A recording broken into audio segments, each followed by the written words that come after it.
Season 6, Episode 8 of The Handmaid's Tale. Here's what happens. Serena Joy's climactic wedding marks the conclusion Season 6 has been building toward. June and Mayday's massive attack on Gilead. First at Jezebel's, and then at Serena Joy and Commander Wharton's wedding in The Handmaid's Tale Season 6, Episode 8. The attack arrives after a few episodes of preparation and ends on shocking notes that will linger into the last two episodes. June realized that Mayday's original Jezebel's attack plan wouldn't work after Nick's betrayal in The Handmaid's Tale Season 6, Episode 7. June and Commander Lawrence found another target, Serena Joy's wedding. June and Moira, disguised as handmaids, sneak in with the others in Episode 8. While Mayday struggles with Gilead's barriers, they drug the wedding cake and slaughter commanders in the streets. Why she left? Commander Wharton and Serena Joy return home after their wedding, but she notices a new handmaid when they arrive. Surprised and perplexed, Serena Joy wonders why Wharton employs a handmaid. Wharton was never a finer man than Fred Waterford in her opinion, but seeing a handmaid disproves her belief. Serena Joy will not tolerate Wharton's adherence to Gileadian etiquette. Having a handmaid is too much for Serena, who has improved greatly throughout The Handmaid's Tale, even though she has regressed somewhat by marrying Wharton. Through Commander Wharton's new Bethlehem initiative, Serena has devoted the majority of Season 6 to improving the lives of the handmaids.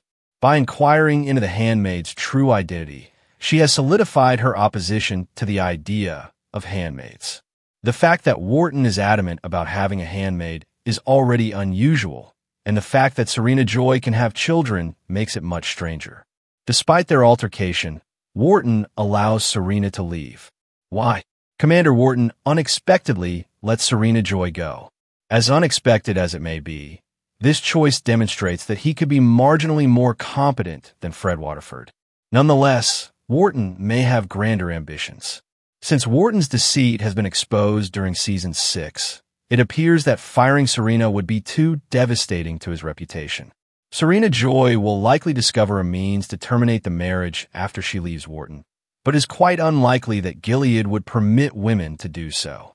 June might be able to lend her a hand, as their friendship has improved greatly since Season 6. Serena Joy's redemption arc may have been fulfilled in this moment, with Wharton enabling her to assist the protagonists in the final episodes of Season 6 of The Handmaid's Tale. Red dress? Throughout all 6 seasons of The Handmaid's Tale, the Crimson Garments have consistently represented oppression, but that all changes in the 8th episode of Season 6. June narrates the opening scene, discussing the significance of clothing in Gilead. She goes on to say that the red robes and bonnets were an attempt by Gilead to make the handmaids blend in with the crowd and eliminate any trace of their individual identities. Nevertheless, the handmaids' greatest asset became Gilead's emblem of tyranny. As a result of June's scheme, the handmaids were able to slaughter commanders without anyone noticing, since they blended in so well in their red robes. Because every handmaid looks exactly like June, Aunt Lydia has no way of identifying her. The handmaids are able to stow their knives, which they use to assassinate the commanders, inside their long, flowing garments.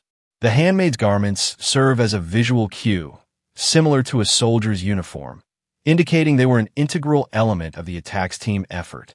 The latest plot devised by June and Mayday, including a full army of handmaids, is somewhat more intricate than their initial Jezebel scheme. All of the local handmaids are expected to attend the conventional Gilead wedding that Serena Joy and Commander Wharton have planned. It dawns on June that this is their plan to attack the wedding. With their flowing robes and headscarves, the handmaids are the ideal nameless foes. So June and Moira return to Gilead in disguise. When they arrive, they join the other handmaids filing into the wedding. After they take their seats, June distributes the blade she had stashed among the handmaids in a clandestine manner, retrieving them from under her robe. The handmaids are then told to conceal the drugged wedding cake beneath their chairs. The handmaids are free to roam the streets after the wedding, thanks to Aunt Phoebe. While the commanders are sleeping, they break into their houses and almost get away with murder. But when Aunt Lydia becomes suspicious, they are captured. Aunt Lydia, Even though Aunt Lydia has been acting suspiciously in recent episodes, Aunt Phoebe has successfully kept her away from June and the attack each time. On the other hand, Lydia gets Phoebe to let her enter the handmaid's room in episode 8. When she learns what the handmaids have been up to, she threatens to eliminate Moira and any other betrayers. June and Janine, however, show up and accuse Lydia of being the one who sent them to abuse. After allowing the handmaids to mature, Lydia collapses on the floor, uttering, "God help me," over and over again in her solitude. Because of this scene, Aunt Lydia finally understands that she shares the guilt of everyone in Gilead. This moment demonstrates Aunt Lydia's readiness to change, a transformation she has been undergoing as part of her redemption arc since she witnessed the massacre of the women at Jezebel's. This establishes Lydia as an agent for Mayday and an anti-Gilead activist in the sequel series The Testaments. Though she has more work to do before she can start working for Mayday, Lydia has finally made her way there in this scenario.